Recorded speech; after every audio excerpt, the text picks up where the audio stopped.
I'll tell you something. I'll share something. You can have a bit of an exclusive.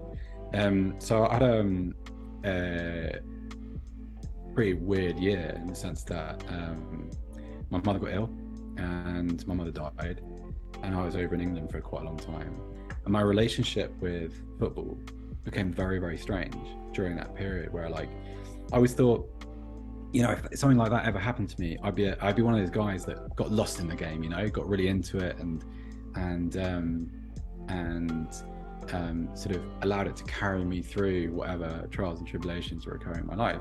In reality, none of that happened. I was in a kind of a carer situation, so all my energy went towards that. And then in my spare time, I think I just watched old episodes of Inspector Morse without really paying attention to them, right? And football became very incidental, and you in that situation, I'm sure a lot of people can relate to this, you tend to focus on how silly a lot of the noise is, and how, I don't know, how much bluster there is around the sport. But I remember watching the women's football, and I think I said to my wife a couple of weeks before the season started, I think I'm going to struggle because I'm not as interested in the game as I used to be. I think I was still coming to, it hasn't been very long since my mother passed, but it was kind of, I was concerned that because my job was football and because I wasn't really interested in the games as much as I was, that once the season began and the podcast is up and we're a bit more kind of match day to match day, I thought this is going to be really, really tricky. And I watched the Women's Euros and it was just so lovely. It was just football and it was great, and it was kind of, look at that piece of skill and look at that goal and look at that celebration, isn't that great, and what a great save, and look what it means to all these people. Like, it's a bit cliche and it's a little bit of a pretentious thing to say, but it was very healing, and it was very, very important. And I arrived in the first Premier League match day and I loved it. It was great. Like I went obviously off to Hamburg with my brother-in-law, and that was great fun, but it was all back and it was all enjoyable, and it was, I don't know, like, if you missed out on that, like, okay, my situation was specific to me, but everybody has something going on in their world, and like everybody could do with an antidote. It doesn't matter whether it's the kind of a sick parent or a terrible work situation, or the energy crisis going on in England at the moment. It's awful. Oh, it's seriously difficult for a lot of people.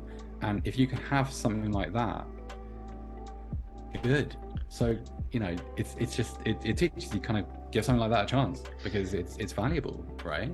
100%. And just time myself, because by the way, thanks I appreciate you sharing that, because I think, because you've hit on something there, because you know, like you said, that's intrinsically personal to yourself, and that's going to hold something that's going to be with you for the rest of your life, and I appreciate that that's something that you're going to hold dear. One thing that happened to me recently was I've got a daughter who's just coming into the age where she's going to now start to remember stuff. When she's older, she's going to remember tidbits and flashes. And I remember we were watching, I think it was a Chelsea Women's League game. And I was disappointed because Arsenal weren't on. And she turned to me and she said, "Daddy, can girls play football?" And I said, "Of course they can." But the fact that even as a 5-year-old, she felt the need to ask that question, because in the playground, she sees boys play football, and then that's what boys do. Girls don't play football. And she sees these women doing exactly the same thing as the boys, but on a professional level, with the gleam and the gloss of the BBC's presentation, and goes, "Can I do that?" And you go, "Of course you can, providing you play for Arsenal, in which case, no, you can't do that." But, you know, assuming that you signed for the Gunners and you go on to score 500 goals, okay, yeah, of course. But the point is there, that's now going to have a resonance for her for the rest of her life, because now that's now something she could consider.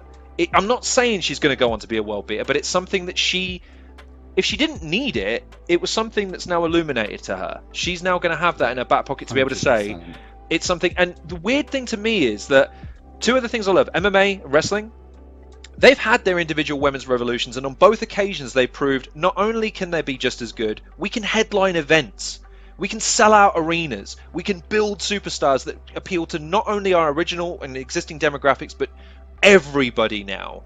And yet football seemed to be the one that for whatever reason, either it's fan base or just whoever was in charge for the longest time, and just thought, look, let's just leave things as they are. There's no need to upset the apple cart. Let's not try and if you want to just look at it from a purely cynical perspective, you're leaving money on the table, because like whoever's saying it can't be as good is just being short-sighted, because now you have all the proof in the world to say there's unlimited people that just want to watch football, and they want to see people rise above and become heroes and feel the heartbreak and all the rest of that sort of stuff that we love football for, because football is, in essence, like you said, an escape. It's about emotion, it's about moments, it's not about who's got the 95 rating next year on FIFA. It's not about who wins the golden boot, because that's going to improve his transfer value going into the World Cup so he can then sign for Real Madrid. It's, yeah, but do you remember when Henry flicked it over, hit it one time and it went over Bartes? Do you remember that goal? Oh my days, that was cracking. Do you remember when Gareth Bale basically dismantled Inter Milan on the left-hand side and decided to score? Like,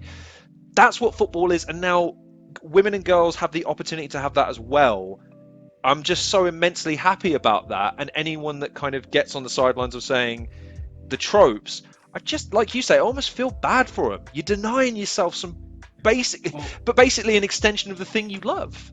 This is the point, Lauren, because I think it's interesting you articulated that really well about your daughter. I think the point is that football is whatever you want it to be, and by you I mean the individual person. 100%. And 100%. hey, you know what? If you want football to be about FIFA, that's cool. That's absolutely fine. If you want to be a transfer market person, go ahead. But then the idea is that everybody, your daughter included, can find their place and can do whatever they want within the game. And so when we talked earlier about the power of like England winning the European Championship at Wembley, like that's the thing, isn't it? Because it's sort of, I think football in various ways has always been really good at keeping its kind of artificial barriers up. Really difficult to argue with a full house at Wembley and a couple of full houses at Camp Nou in the same season. Like, it's just, the argument's over, right? 100%. And it just opens doors for other people in a very, very literal way, and it allows your daughter included to, right, what do I want to be in this game? Maybe she won't be into football at all in 5 years, but she has to have the option to do whatever she wants within the game, and for the game to be whatever she wants it to be for her. That's really, really important. And things like that, that's why they feel powerful, I think. 100%.